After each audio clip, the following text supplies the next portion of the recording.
Peace.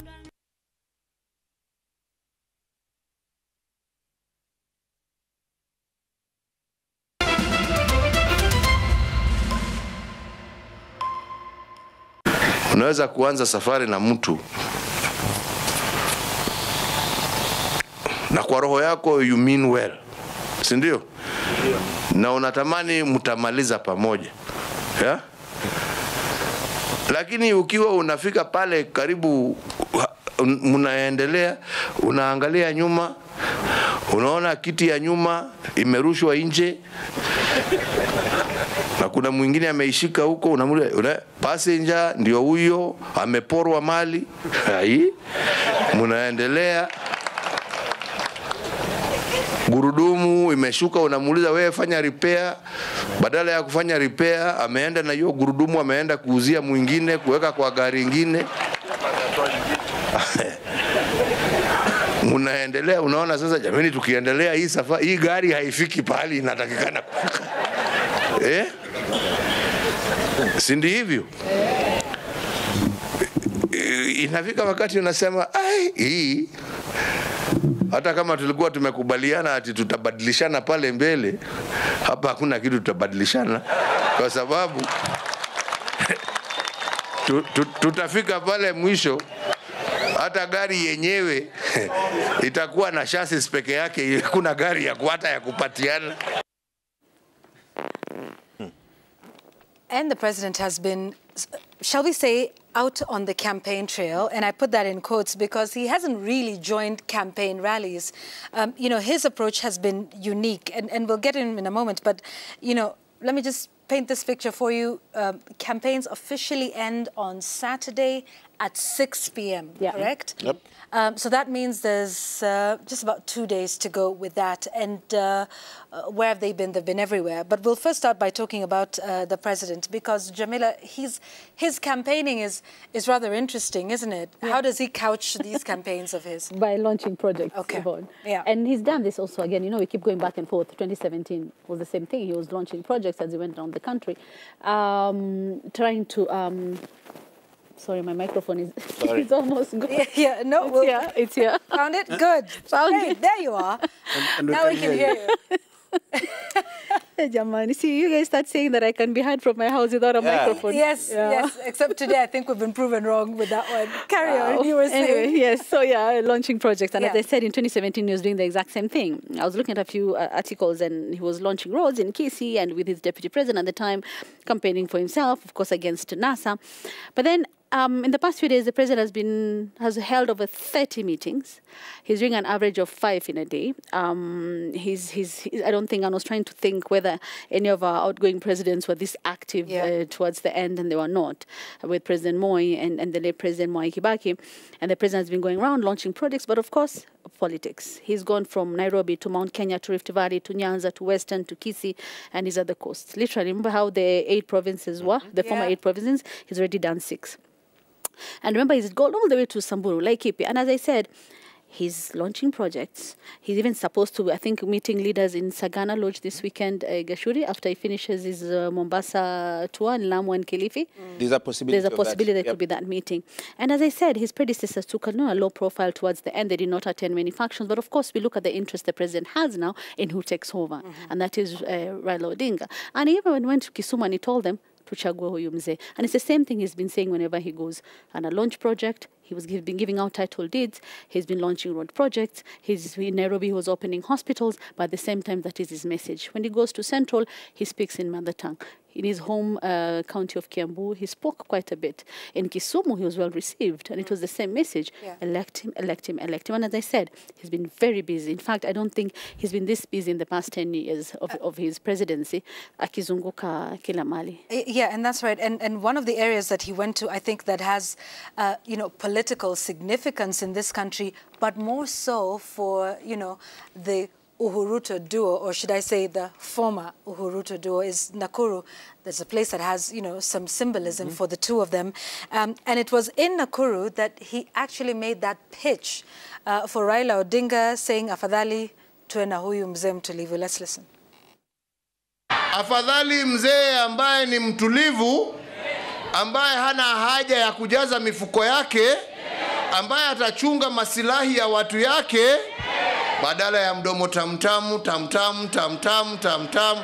Lakini akiingia ni wale wa kufanya moja yako, nusu ya Mwananchi, 2 yako na 5 yangu. Na mnawajua nyinyi, mnawajua. Linus, how effective, is this, if at all? Is it? It depends on where one stands, because I think largely by now people decide or have decided where they belong in the forthcoming election. But President Uhuru Kenyatta's campaign will address a lot of the undecideds.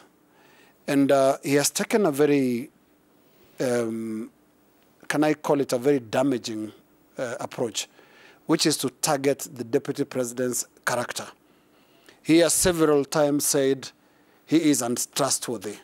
He has several times said he's a liar. He doesn't speak the truth. He tells lies, and he has the courage to do that.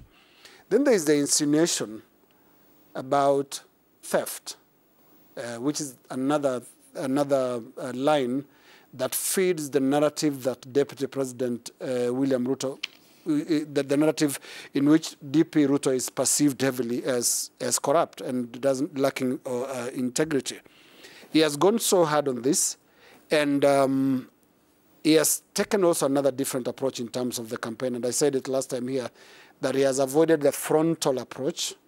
He's doing the sniping approach. Take a raised position, take aim, and say, he's a liar, he's like this, don't trust him, and all that. There's something else he has done. He has avoided taking on the president, on the deputy president in his Mount Kenya backyard.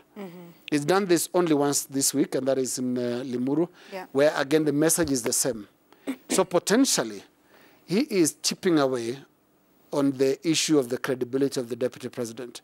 He's raising a question of trust. And here is what he's saying. He's saying, I have worked with him. I have been with him.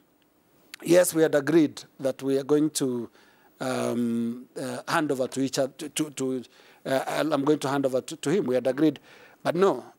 And he said, I think... He's not ready yet. Yeah, he's not ready yet. He keeps suggesting that, he's in a big hurry. He also insinuates that he's too acquisitive to be trusted with public office. And in terms of just character and integrity, it can't be more damaging than this. And from a person you share the same office. As Fred, Uncle Fred, our senior, reminds us, it's the presidency this day is not even the office of the president. So they share it. So in terms of how he is raising questions of trust, he is being very, very effective and damaging, because he's saying, hey, I know him so well. Yeah. Be careful, don't go there. Yeah. And he said that in Limuru, actually. In Kikuyu, actually. In Kikuyu. Is it Kikuyu? Yeah. And he said that in those specific words. Sorry, did you mean in Kikuyu tongue language? Or Kikuyu language? Both. No, both. Or both, okay, fine, okay. just to be clear. But then again, the deputy president is not taking this lying down. In fact, I think just as the president has upped the ante, so has the deputy president in terms of responding to that, and rather strongly as well, defending himself, right? Yeah, what I find interesting is that by inference you can tell who the deputy, the president is talking about, because he keeps referring to his deputy with words such as huyu mtu wangu, yule mtu wangu. He does not mention him by name, but it's obvious who the target of those statements is. And earlier on, you'd hear the deputy president refraining from responding to the president directly. He now is directly. Yeah. And it tells you the level of the fallout. I mean, it's now obvious that they are not together. The president is his preferred successor, and that is not the deputy president, obviously. Though that was the arrangement then, the president, every so often, in these rallies, he's trying to explain why not his deputy and why Raila Odinga. And this is the nature of the politics that we'll continue to have let's say the last few days as we head to the general election. Now, the ultimate question is, and this is the question that has always been out there, what is President Uhuru Kenyatta's influence in his succession? Yeah. How many voters can he How convince? effective is this? Yeah. How many voters can he convince to vote for his preferred successor and against the deputy president? Those that voted for him in 2017 particularly, how many can he channel towards the Azimio basket and how many can he take away from the deputy president's basket? But also remember, he is an incumbent, so he enjoys certain aspects of the incumbency. And so even today during the news conference, you had the deputy president directly asking the president to speak to the CS Interior and the PS Interior, just like he had spoken to George Kinoti, the DCI, when a certain matter relating to the post-election violence came up, you see? So he enjoys a certain element of incumbency. And so there is a realization that he has a role to play in this election. The question is how big that role is. And maybe not in terms of quantity, but even also in the question of quality. He may play a small but lethal role. Yeah, he may not go out there and campaign and do many rallies and so on and so forth, but from where he sits, he can use his incumbency to the disadvantage of his deputy and to the advantage of his preferred successor, who is Raila Odinga. So there are certain aspects that you must look at the incumbency with insofar as President Uhuru Kenyatta is concerned. And from the very onset, he had said he will be a key player in this election. Remember in Nyeri when he was saying that his successor will surprise many? Yeah. Remember when he was in Nakuru the other day, sometimes back, and he talked about a marathon and a sprint. So you can tell where all this began. When you see him now campaigning outrightly, it is a sign of a few things that he had said back in the day that now are becoming manifest. And Yvonne, I think for me, when I listen to the Deputy President and the Kenya Kwanza team speaking, there's been a bit of change, you would say, or I don't know, progression of some sort in terms of how the campaigns are when talking about the president. Because there was a time they're not even mentioning him by name. It was my friend and my boss and all that. Right. And then it moved to achia huyu mzee. So like don't campaign for him. To achia huyu mzee usiingilie campaign. Acha si tu deal nae moja kwa moja usi. And then now, again, it's changed to now, they're mentioning him now, yeah, wachana na sisi, leave me alone. Yeah, wachana na mimi. And he said that quite a bit. I think we have we have that soundbite where he says, Uhuru umetutesa umalize uende. Let's listen to that. Ndio tulikusaidia upende usipende. Wewe umetutesa miaka 5. Umetuangaisha. Umetusukumia DCI ametuangaisha. Umeangaisha wale marafiki zangu wote. Bwana Rais, tunakuomba kwa heshima. Sisi ni watu wangwana. We have no problem with you. Tunataka uende nyumbani upumzike polepole, hatuna shida na wewe. And Yvonne, that's what the narrative has been, and it's just not in the Deputy President's rally. Even when maybe his running mate is in a different rally or any other Kenya Kwanza political leaders, that's the same narrative. Wachana sisi uende nyumbani. And remember the issue of state capture when he was speaking during the launch of the manifesto, and the fact that now there's this headline that the president, they'd go after him and all that. So you can see the way the narrative has been changing slowly and progressively to where we are now, from just mentioning him as my friend and not going directly mentioning him to now saying, wachana na sisi, unajua, unatutesa, umetusumbua, like you really are behind our wars as Kenya Kwanza. And I think that is the politics of our times, Yvonne, considering the fact that these two were such good friends in 2013 with the white shirts and the rolled up sleeves and the marching, and now they can't see eye to eye at all. Completely. And what Lina said comes to mind, makes me think of someone's boss when they're trying to write them a recommendation letter when they're looking for another job. This is now the president's recommendation letter, or not, to Kenyans, saying that I know this guy and I don't think he's fit to rule. Being his former boss and someone who knows him, this is what I have to say on the matter. Yeah, I remember Francis was present in either Wanguru Stadium or one of those in Kirinyaga. And at the time, is it about 3 months ago, probably, just before, actually about 3 months.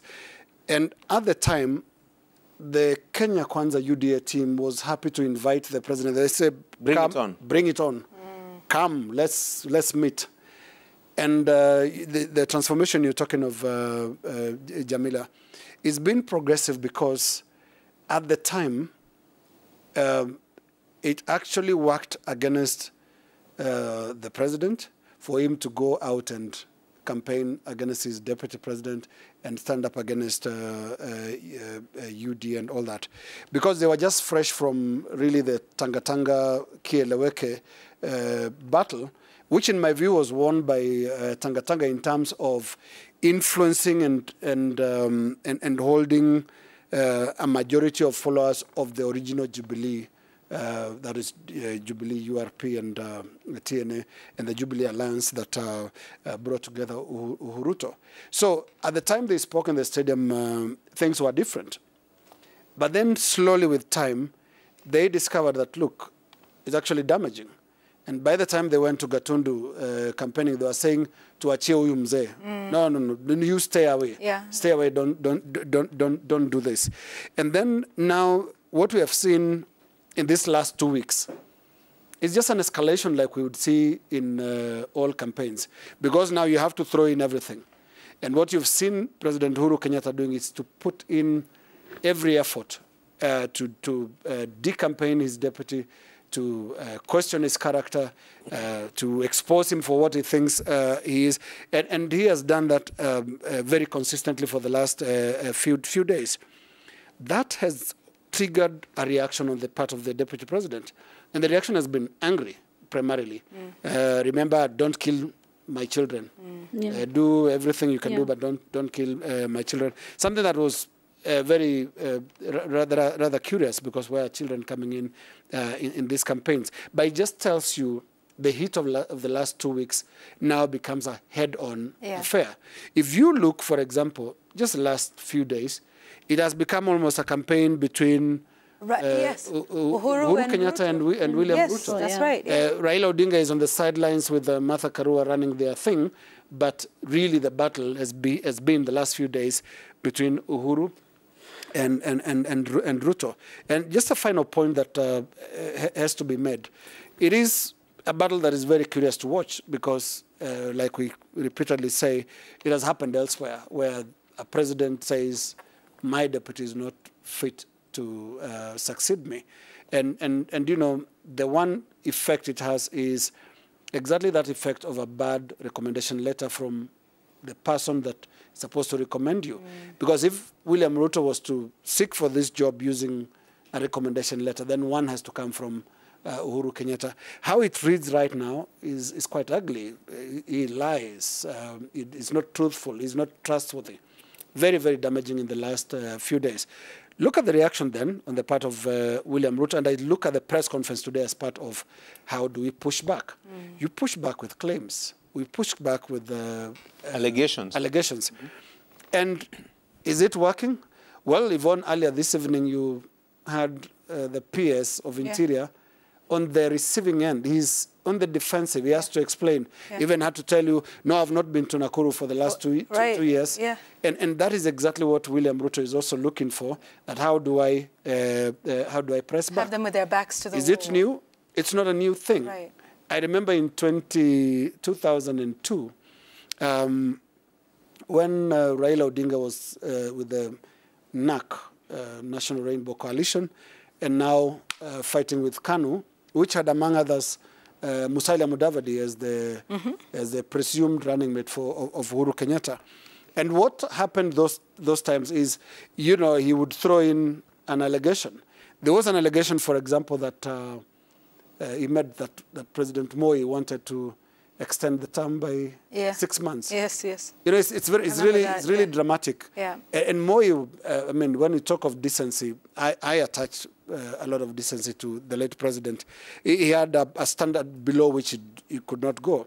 And one of the things he could not react to was that allegation that he wanted to extend his term by 6 months. Later on, some of his close handlers actually went on record and said, no, it was Raila that wanted to extend the term by 6 months. Of the Grand Coalition. So some sort of Grand Coalition. Yeah. Because there was a coalition between KANU and Raila's NDP. Yes. So he said, one of Moi's close aides said, no, it was Raila that actually wanted to extend the term ostensibly to allow Moi, who was not going to be a player beyond that, to lead the constitutional review process. You look at those allegations and you have to be careful when a politician is accusing another, because facts normally suffer in the process. And I think one of the things that we do not have tonight in this exchange between President Uhuru Kenyatta and William Ruto is facts, especially on these new claims that there are chaos and all these things being planned.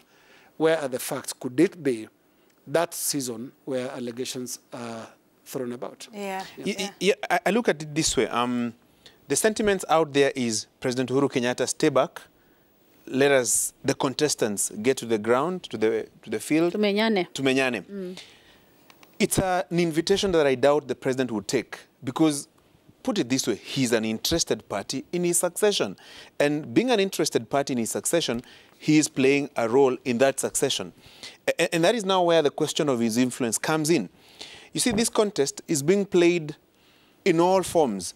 There is the overt and there is the covert combat, as Linus calls it. From where he sits, certain allegations will be made against him because of the principle of incumbency, as it were. And ordinarily, probably, he shouldn't have been part of the campaign process in terms of the message. You know, he would ordinarily not have been, a subject of discussion in the campaign trail. Yeah. You rarely had Mwai Kibaki being a subject of discussion in the campaign trail in 2012, 2013. Yeah. But the situation is quite different now. A lot of the support that the late President Mwai Kibaki gave to the Uhuru duo for the 2013 general election was a lot behind the scene. I mean, you could see how the levers of power were moving, how the government machinery was moving, and you could tell clearly where his support was. Yeah? But the difference between Mwai Kibaki and Uhuru Kenyatta, the president currently, is that he's a key participant in this election. He may not... He's the chairman of the Azimio Coalition Council. Yeah. So he's a particularly keen interest, has a particularly keen interest in his succession. And look, it makes it like a three-pronged kind of affair. On one hand, you have the deputy president. On the other hand, you have Raila Odinga, the Azimio candidate. And between them, you have President Uhuru Kenyatta, who is, of course, playing in the blue corner of Raila Odinga. And earlier on, I told you about a soundbite in Kisumu. Robana tells me we have it. Listen keenly to how Raila responded to the allegations that were made earlier on in the day, and even to some extent, even defending the president insofar as his role is concerned in these campaigns. Don't run away. Don't come with shadow boxing and shadow shows. Uhuru want to rig the elections using provincial administration, or there's intention to intimidate members of the IEBC and so on. Hakuna kitu kama hiyo. Ati Matiang'i, Sijui na Mcherwa talking to the administration officers and so on. We do not need the chiefs, assistant chiefs or administration to win these elections.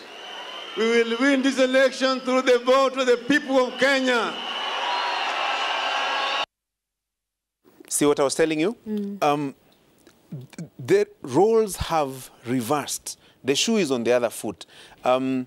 If you play back the Raila Odinga soundbites in 2017 and contrast them to the soundbites today, it will be a huge difference. If you played today's soundbites by the Deputy President during the press conference in Karen, and the soundbites in 2017, worlds apart. Worlds because, apart are the same. I mean, If you think about it, yeah, if you they're think, saying the same thing. If you think about it that way, the same thing being said but by different people Yeah. because of different circumstances and different interests in this succession. And Yvonne spoke about the president being on the campaign trail and how busy he's been. I know there's this word we always use, goodies. You know, he's going with goodies. He's, I think, given charters to universities. I think 8 of them in the past few days. I was looking through At a go. At a go, from Vihiga to Busia to Homa Bay to Tharaka Nithi. He went all the way to Makueni to Kiambu. And then he's giving charters to universities. I think there are some private and public ones. That's one. 2, he went to Nzoia Sugar Factory and he promised 500 million bailout to offset arrears owed to farmers and workers. Remember, this could have been done before, but it's being done now, of course, when he's coming with those goodies as he campaigns. Then when he was in Kisumu, inaugurated the Kenya Shipyards Limited and witnessed the flotation of the refurbished MV Uhuru to Wagon Ferry. Before that, he had given 14,000 title deeds to residents at Kiambu. And now, as I said, those goodies. So he's going there na sababu hii nimewaletea hii kitu nzuri. Lakini mkura mpatieni mkumbuke kwamba this is it. Title deeds, roads, you know, universities. Today he was in Mombasa with the Makupa bridge, the Watoni floating bridge, the Watoni fish processing plant. And some of these are mega projects involved. And don't forget the Eastern Bypass the other day, now that it's, you know, dual carriageway, and of course, you know, the expressway, which is just, you know, literally tail end. You know, it was Fungwa the day before, and the next day the president was launching it. So even, and I don't know why I keep comparing this with the previous presidents, because I remember, I think President Mwai Kibaki towards the end, for almost 3 months, he was actually just in State House, Nairobi. We were not seeing him. And for President Moi, what I really remember, and maybe Linus can correct me here, he was actually publicly asking for forgiveness to anyone who he had wronged during his time. And he said he had forgiven those who had wronged him, and he asked those who had wronged to forgive him. So that was back then. But now, as you said, the president this time wants to have a hand in who takes over from him. Ladies and gentlemen, I want to talk about what the schedule looks like over the next 2 days, up until Saturday at 6 p.m. when, you know, all the noise dies down. And it's finally up to the voters to make their decisions.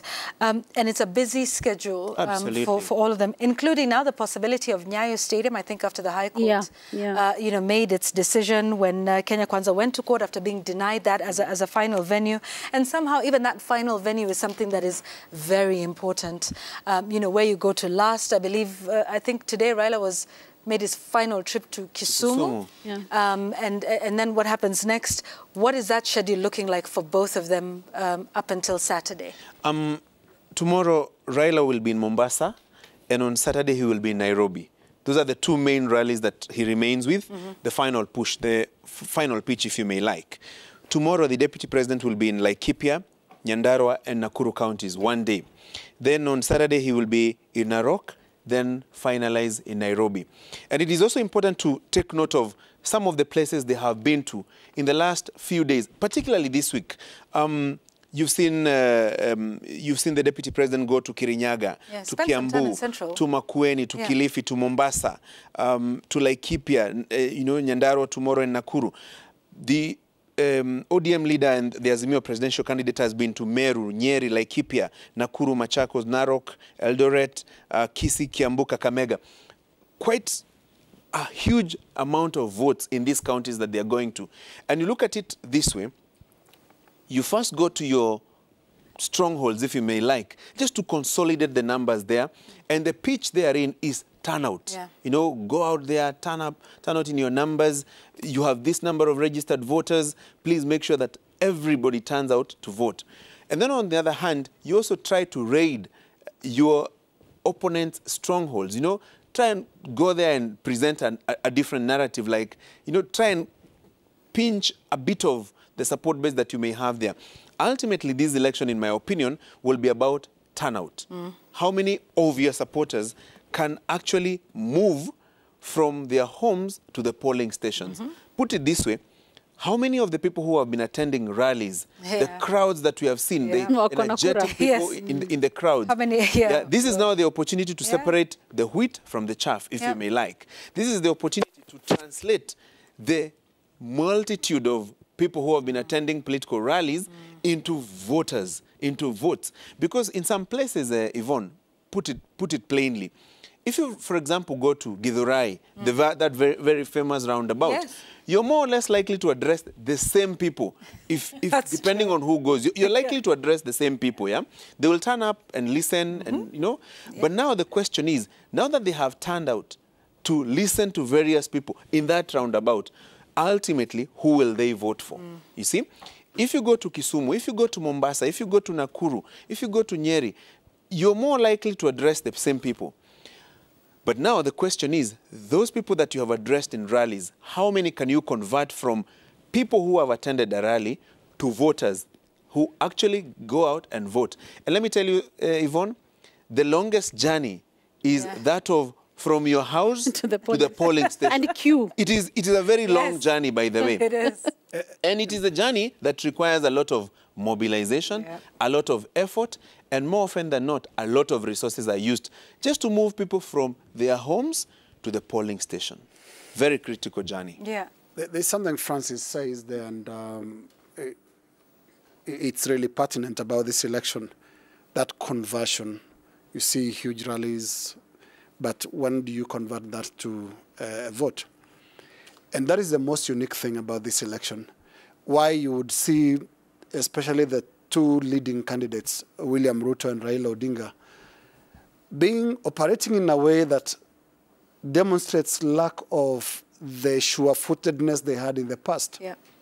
Because there are too many movables in this election. It's not as predictable as previous elections. The two polars that used to be there, where you know very well Raila Odinga will be on this side with this block and starting block, and is it Uhuru Kenyatta on this other side, or Mwai Kibaki on this other side, where Mount Kenya comes in as a factor. Mount Kenya alone is the main moving part in this election, because again, as we've said repeatedly, the absence of a new kid on the block or a new heir to the throne. So for the first time, that region will have to choose from people that come from other regions. And I don't know why we are saying that when we know very well that list actually has a candidate from Mount Kenya region. But it seems the choice has boiled down to Raila Odinga and William Ruto. But when you see the way these candidates are campaigning, you can tell they have their fears. They cannot be sure of bagging those votes. So it's not even about the people who are attending the rallies. You are not sure whether they crowd your rallies, but then will not vote for you or will vote for you on election day. And this has informed the very interesting campaign patterns. We saw it last week, and we're seeing it this week, that, you know, you go campaign elsewhere and you have to go back to central Kenya. The DP has had to do that. Yeah. Raila has also had to do that. Martha Karua going back again to the ground. Because there are so many movables, you don't have any region under lock and key. And you see, LK, Yvonne, and Jamila, I think it's a game of, do I call it musical chairs? You go here, as soon as you leave, the opponent comes back. Basically to undo that which you'll have done. You know, try and cover the steps. Which Gachuri states that none of them is sure. Because otherwise, you would be okay if your opponent went to, you know, and you've done the cleanup. And, you know, you wouldn't need to go back. You're sure. You're sure. Unless you're thinking, perhaps not. So what has he done there? I need to go, undo the message, reiterate mine, and vice versa. And you're seeing them do that, you know, for each other. If one has been in Central, another one goes there, Coast. Linus calls it the conversion rate. You see, when you go to a certain region, you are likely to convert a number of people therein. Maybe not everybody, but certain people, a number of people, you're going to convert them. So if that is your stronghold, you go back to reconvert those who will have been converted. I want you to look at the number of times Raila Odinga and William Ruto have been to the Coast, Western, Kisii, Central. Mount Kenya, Narok, and Kajiado. Count also the number of times they have been, let's say, to Marsabit, to Isiolo, to Northeastern. Very few times, but every so often, if Raila is in the coast today and the deputy president is in Western, they will find themselves going to the mountain before they swap places, because it's a game of trying to undo what your opponent will have done. But you see now, that is ending on Saturday at 6 p.m. Yeah. And then now you leave the population to make a decision. And that is now why you may be sure, you may probably hope that a certain region is your stronghold, but you have to keep going back there just to reassure yourself and reassure the people there that I'm still your person. And that explains how tricky this election is. So it's a conversion rate. That's what this election is. And that conversion rate is going to be proven for only one ticket 4 days from now. 4 days from now, Yeah, only one we will know who had the crowds like for real, like Chaukwela, like for real, for real. And they'll queue and Among many other factors also.